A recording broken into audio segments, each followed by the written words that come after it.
ஆழிமலை கண்ணா ஒன்று நீ கைகரவேல் ஆழியுள் புக்கு முகந்து குடார் தேரி ஊழி முதல்வன் உருவம்போல் மெய்கருத்து வாழியந்தொழுடை பத்மநாபன் கையில் ஆழிபோல் மின்னி வலம்புரி போல் நின்றதிர்ந்து தாளாதே சார்ங்கம் உதைத்த சரமலை போல் வாழ உலகினில் பெய்திடாய் நாங்களும் மார்கழி நீராட மகிழ்ந்தேலோர் எம்பாவாய். தாழ் ஒன்றில்லா மறை தாழ்ந்து தலமுழுதும் கலியே ஆழ்கின்ற நாள் வந்தளித்தவன் காண்மின் அரங்கர் மௌலி சூழ்கின்ற மாலையைச் சூடிக் கொடுத்தவள் தொல்லருளால் வாழ்கின்ற வள்ளல் இராமானுஜன் என்னும் மாமுனியே.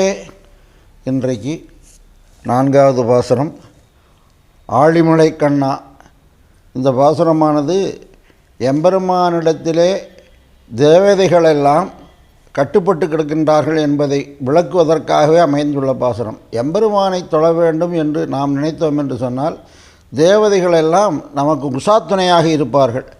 ஏனென்று கேட்டால் ஒரு பெரிய செல்வந்தர் உடைய கிரகத்தினுடைய திருமணம் என்று சொன்னால் இவர்கள் போய் பந்தல்காரர் அல்லது நாதசுரக்காரெல்லாம் கேட்க வேண்டியதில்லை. அவ்வளவு பேரும் முன்கூட்டியே வந்து நான் எப்போ வரணும்னு கேட்பாங்களாம். அந்த அளவுக்கு அவருடைய செருக்கு இருப்பதனாலே அவரிடத்திலே முகமலர்ச்சியை பெறுவதற்காக இவர்களாம் என்ன செய்வார்கள் சொன்னால் முன்கூட்டியே வருவார்களாம். நாராயணனுடைய அடியார்கள் யார்? கண்ணனுடைய அடியார்களாக இருக்கக்கூடிய இந்த ஆயர்பாடி சிறுமியர்கள். இவர்கள் விரும்புவது எது என்றால் நீராட்டம் என்ற ஒரு நோன்பை விரும்பினார்கள். இந்த நோன்பு ஆனது மழைக்காகத்தான் பண்ணப்படுவதாக ஆயர்கள் பாடியில் இருக்கக்கூடிய அந்த ஆயர்கள் அத்தனை பேரும் விரும்பினார்களாம். கண்ணனை தலைவனாக கொண்டு இவர்களையெல்லாம், அதாவது கன்னிப்பெண்களை கொண்டு தான் அந்த நோன்பு நோக்க முடியும். ஏன்னா அது பாவை நோன்பு. இதற்கு என்ன செய்ய வேணுங்கிறதை செய்ய வேண்டாம் என்பதெல்லாம் 2வது பாட்டில் செய்யாதன செய்யோம் என்று சொல்லி முடித்தார்கள். நேற்றைய பாசுரத்திலே ஓங்கி உலகளந்த உத்தமன் பேர் பாடினால் தீங்கின்றி நாடெல்லாம் திங்கள் மும்மாறி பெய்யும் என்றார்கள். பெய்யாமல் போவதற்கும் அதிகமாக பெய்வதற்கும் காரணம் என்ன? தீங்கின்றி நாடெல்லாம் பெய்வதற்கு ஓங்கி உலகளந்த உத்தமன் பெயர் பாடியிருக்க வேண்டும். நாம் பாடுவது குறைகிற பொழுது அது பெய்வது கூடும் அல்லது குறையும். தீங்கின்றி பெய்ய வைப்பதற்கு அந்த வர்ண பகவானுக்கு உத்தரவிடக்கூடியவன் உத்தமனாக இருக்கக்கூடிய நம்முடைய கிருஷ்ண பரமாத்மா. அவரை பற்றி நோன்பு நோக்கின்ற பொழுது அந்த வருணன் என்று சொல்லக்கூடிய மழை தேவதை வந்து நான் உங்களுக்கு உதவி செய்கிறேன் என்று சொல்ல அதை அழைக்கின்றாராம். அப்படியெல்லாம் வருவார்களா என்று சொன்னால் எம்பெருமானுடைய முகமலர்ச்சிக்காகவே வருவார்களாம். அவர்கள் வந்து மழை தேவதையே என்று அழைக்காமல் ஆழிமலை கண்ணா என்று சொன்னார்கள் என்றால் மழைக்கு அதிபதியே என்று தான் கூறுகிறார்கள். மழை பெய்வதற்கு யார் காரணமோ அவன் தான் மழைக்காரி. எப்படி நம்முடைய தெருவிலே பொருள் விற்று கொண்டு செல்வர்களை பார்த்தோம்னா அந்த பொருளை சொல்லித்தான் கூப்பிடுவோம். காய்காரமானா காய், பால்காரனா பால்காரன், பேரை பற்றி நமக்கு கவலை இல்லை. அதே மாதிரி மலை அதிபதியாக இருக்கக்கூடியவனாகினாலே ஆழிமலை கண்ணா ஒன்று நீ கைகரவேல். நீ எதையும் மறைக்காமல் என்ன செய்ய வேண்டும் தெரியுமா? ஆழி உள்புக்கு கடலுக்குள்ளே சென்று நல்ல முகந்து கொடு ஆர்த்து ஏறி அங்கு ஏராளமான, அதாவது திரவியத்தை அள்ளுவது போலே அங்கே இருக்கக்கூடிய தீர்த்தத்தை நீ முகந்து கொடு ஆர்த்து ஏற வேண்டும். செருக்கோடு எப்படி மேகமானது வெண்மையாக செல்லாமல் கருப்பாக வெளியே வருமா? கடலுக்கு போகின்ற பொழுது வெண்மை, வெளியே வருகின்ற பொழுது கருமை.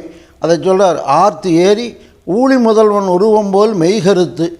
ஒரு கர்ப்பமாக இருக்கக்கூடியவள் எப்படி முக மலர்ச்சியெல்லாம் இருக்குமோ அந்த மாதிரி எம்பெருமான் உலகங்களையெல்லாம் தனக்குள்ளே அடக்கி கொண்ட பொழுது அவ்வளவு பிரகாசமாக இருந்தானான். அதை பார்த்த உடனே இவன் தான் ஊழி முதல்வன்னு சொல்ல முடிஞ்சுதான். அந்த நிறத்தை நீ பெற வேணுங்கிற. அப்படின்னா அந்த அளவுக்கு நீ நீரை பருக வேணும். நிறைய ஒரு நீரை பருகி இருக்கக்கூடிய மேகத்தை பார்த்த உடனே மழை வரப்போகுதுன்னு நம்மளால் யூகிக்க முடியும். வெண்மையான மேகத்தை பார்த்தா மழை வருதுன்னு சொல்ல மனசு வராது, தெரியாது. அதுதான் விஞ்ஞானிகளாக இருக்கக்கூடியவங்களை காட்டிலும் கிராமத்து மக்கள் சொல்லுவார்கள். அதை சொல்கிற ஊழி முதல்வன் உருவம் போல் மெய் கருத்து பாளியம் தோளுடைய பத்மநாபன் கையில் ஆழி போல் மின்ன வேண்டும். மழை வருவதுன்னா மின்னல் இருக்க வேணும். அது எப்படி இருக்க வேண்டும் என்றால் பத்மநாபன் கையில் இருக்கக்கூடிய சக்கரத்தை போல மின்ன வேண்டும். அப்படியே சக்கரம் எப்பேற்படுனா கோடி சூரிய சமப்பிரபாங்கிற, கோடி சூரியர்கள் ஒன்றாக வந்தால் எவ்வளவு வெளிச்சம் இருக்குமோ அப்படியா மின்னலும் அதே மாதிரி நம்முடைய கண்ணுக்கு கூசக்கூடிய அளவுக்கு வருமா. நீ வலம்புரி போல் நின்று அதிர்ந்து தாளாதே சார்ங்க உதைத்த சரமலை போல்.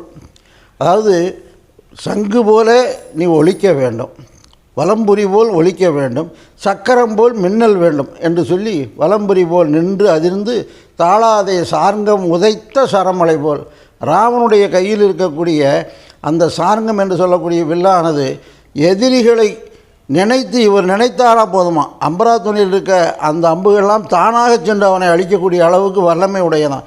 இவர் என்ன செய்யணும்னா ஆண்டான் தன்னை என்று வில்லை கைப்பிடிக்கிறது மட்டும் இல்லை, அதை ஆளக்கூடிய வல்லமை அவனுக்கு ஒருத்தருக்கு தான் உண்டு.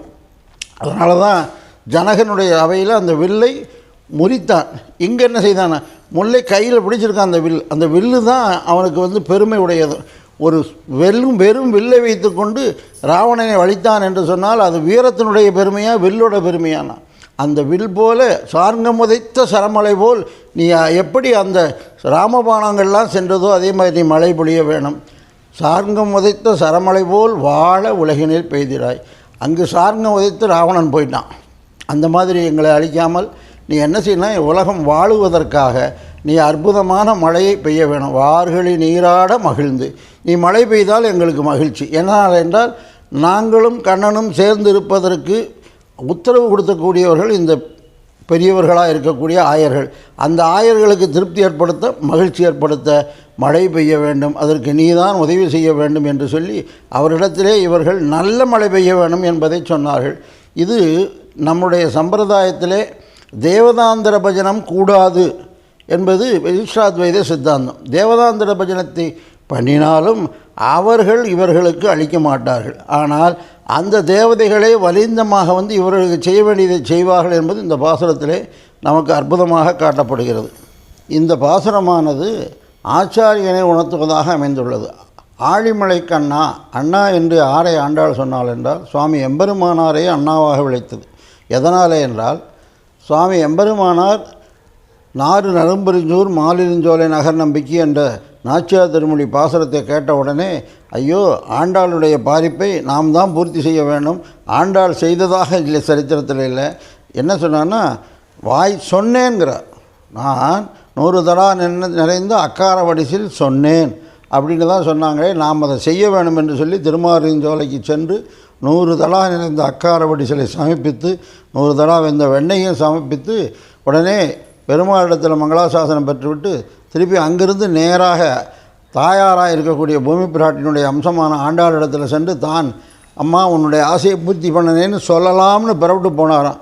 தாயார் தான் இருந்த இடத்திலிருந்து 10 அடி வாரும் அன்னாரே என்று சொல்லி எம்பெருமானாரை அழைத்தார் என்பது குரு பரம்பரையிலே எம்பெருமானாருடைய சரித்திரம். அப்படி எம்பெருமானாருக்கே தங்கையாக பெரும்பூதூர் மாமுனிக்கு பின்னானால் வாழியே என்று சொல்லி வாழித்திருநாமம். பெரும்பூதூர் மாமுனியை தன்னுடைய தங்கையாக கொண்டவர் இருக்கார். அதனால் ஆண்டாள் என்ன சொன்னால் அண்ணா என்று சொன்னாள். காலம் மாறி இருந்தாலும் ஞானிகளுக்கு பின்னாடி என்ன நடக்குங்கிறத சொல்ல முடியும். இப்போ மழை இத்தனாம் தேதி வருதுன்னு சொல்லி 1 வாரத்துக்கு முன்னாடியே சொல்கிறாங்க, பெய்யுது. ஆனால் யுகங்களுக்கு என்னென்ன நடக்க போகுதுங்கிறதெல்லாம் முன்கூட்டியே நம்முடைய ரிஷிகளெல்லாம் கண்டு வைத்திருந்தார்களாம். அதனால் ஆண்டாள் நாச்சியார் ஒரே வார்த்தையில் அண்ணா என்று அழைத்தார். ஆழிமலை கண்ணா, ஒன்று நீ கைகரவேல் எம்பெருமானாரே ஆச்சாரியனே, நீர் என்ன செய்ய வேண்டும் தெரியுமா, அர்த்த விசேஷங்களை நான் எங்களுக்காக ஒன்றும் மறைக்காமல் அவ்வளவும் கொடுக்க வேணும். அது மட்டுமல்ல ஏடுபடுத்தி வைக்க வேணும். கைகரவேல் என்றும் கை கொடுத்து எங்களை காப்பாற்றி தூக்க வேண்டும் என்று கைகரவேல். ஆழி உள்புக்கு முகந்து கூட ஆத்தேரி. ஆழி என்று சொன்னால் சம்சாரமானது கடல், வேதமும் கடல் தான். அந்த வேதமாக இருக்கக்கூடிய கடலில் அப்படியே எங்களால் எடுத்து உபயோகப்படுத்த முடியாது. அதை உள்ள பொருத்துக்களை எல்லாம் எடுத்து பொறுக்கி எது எங்களுக்கு தேவையோ அதை கொடுக்கணும். இல்லைன்னு சொன்னால் என்ன பிரயோஜனம்? கடலில் தண்ணி இருக்குது, நம்மளால் குடிக்க முடியாது. அதை காய்ச்சுகிற பொழுது உப்பு கிடைக்கிது, அது உப்பு அளவாக உபயோகப்படுத்த முடியும். ஆனால் மேகத்தில் சென்று மேலிருந்து கீழே வந்ததுன்னு சொன்னால் சுலபமாக பருக முடிகிறது. அதே மாதிரி ஆச்சாரியனுடைய ஞானத்தோடு வேதத்தை எடுத்து நமக்கு சொல்லுகிற பொழுது எளிமையாக புரியும். ஆனால் வேதம் தான் இது. வேதம் அனைத்துக்கும் வித்தாகும் கோதை தமிழ். ஆண்டாள் என்ன பண்ணால் வேதம் என்ன சொல்லியிருக்கோ அதை பூரா சுருக்கி நாராயணனே நமக்கே பறை தருவான். வேதம் முழுவதும் சொன்னாலும் அதுதான். மாதவன் என்றென்று ஓதவல்லீரேல் தீதொன்றும் மழையா ஏதம் சாராவேன்னு நம்மாழ்வார் சாதித்தார். அப்பேற்பட்ட அதை வாங்கி கொடுக்கக்கூடிய ஆற்றல் ஆச்சாரியனுக்கும் எம்பெருமானார் போல்வாருக்கு தான் முடியுமாகினாலே அந்த கடல் வேத கடலிலே இருந்து அதை எடுத்து எங்களுக்கு தேவையான அளவுக்கு உன்னால் தான் தர முடியும். ஆழி போல் மின்னி வலம்புரி போல் ஆழி உள்புக்கு முகந்து கூட ஆர்த்தி ஏறி ஊழி முதல்வன் உருவம் போல் எம்பெருமானார் எப்படி இருப்பார்னு சொன்னால், அவருடைய தேஜஸு, அதாவது முப்பரி நூலோடு முன்கையில் ஏந்திய முக்கோல் தான் அழகும்னா, அந்த கையில் அந்த முக்கோலை பிடிச்சிருக்க அழகே அப்பேற்பட்ட அழகாம். அது மாதிரி நீ எப்படி இருக்க வேணும் தெரியுமா? ஆண்டாள் முன்னாடியே பாரித்தாள், நீ ஆழி போல் மின்னி வலம்புரி போல் நின்று அதிர்ந்து தாளாதே சார்ங்கம் உதைத்த சரமலை போல். இவரிடத்திலே யாதவ பிரகாசர் அவரிடத்தில் ஒரு குற்றமான சொல்வை, அதாவது கிரங்கனுடைய பின்புஷ்டம் போல் இருக்கிறது என்று சொன்னார். எம்பெருமானுடைய கண்ணை பொறுக்கலை, தாளாத என்ன பண்ணாராம், தன்னுடைய கண்ணீர் துளி அவருடைய தொடையில் பட்டது. அது சார்ங்கம் உதைத்தது போல் சூடு போட்ட மாதிரி இருந்ததான். சரமலை போல் அப்படி தாளாதே சார்ங்கம் உதைத்த சரமலை போல் வாழ உலகினில் பெய்திடாய். எம்பெருமானார் அவதாரம் செய்து நமக்கெல்லாம் சம்பிரதாயத்தை எளிமையாக காட்டி நம்மளையெல்லாம் வாழ வைக்க வேண்டும் என்பதை ஆண்டாள் முன்கூட்டியே, இந்த ஆழ்வார்களுக்கு முன்னாடி எத்தனையோ ரிஷிகள்லாம் வந்தாங்க, அவனால் உலகம் வாழ வைக்க முடியல.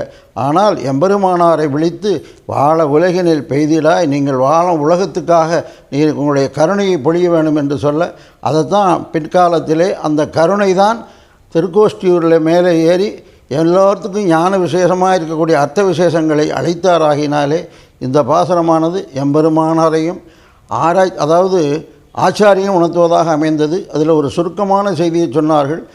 கடலாக இருக்கக்கூடிய வேதம் இருக்கே, அதை எம்பெருமானாக இருக்கக்கூடிய கடலாக கொண்டு அந்த எம்பெருமானிடத்திலே இருக்கக்கூடிய கருணை இருக்குது பாருங்கள், அதை பூரா நம்மாழ்வார் கேட்டு பெற்றாராம். மயர்வரம் மதிநலம் அருளினன்னு அவர் ஞானத்தை கொடுத்தார், அதை வாங்கிட்டார். வாங்கி அந்த கருணையை என்ன பண்ணார்னா தான் ஆழ்வாருடைய பாசனங்களாக மாற்றி அதை எங்கே கொண்டு பொழிந்தார் என்று சொன்னால், எப்படி ஒரு கடலில் இருக்கக்கூடிய அந்த உப்பு நீரை விட்டு கருணையை மட்டும் எடுத்துகிட்டு வந்து தான் அப்படி எடுத்துக்கொண்டு போய் மலை உச்சியிலே பொழிந்தார்.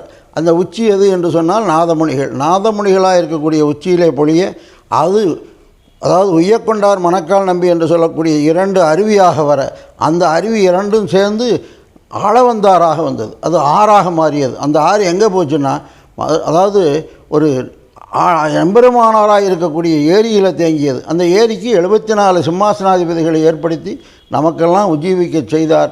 அப்பேற்பட்ட அந்த ஏரியாக இருக்கக்கூடிய எம்பெருமானாரிடத்திலே நம்முடைய சம்பந்தத்தை பெற்றுக்கொண்டால், எப்படி அந்த வாய்க்காலில் ஒரு நம்மளுடைய வயலும் இருந்ததுன்னு சொன்னால் அந்த தண்ணி தானே வந்து பாயும். நாமும் அந்த எம்பெருமானாருடைய சம்பந்தத்தை பெறுற்று இன்றும் ராமானுஜதாசனாக மாறிவிட்டோம் என்று சொன்னால் அவனுடைய அருள் தப்பாது கிட்டும். ஆழ்வார் எம்பெருமானார் ஜீய திருவடியிலே சரணம்.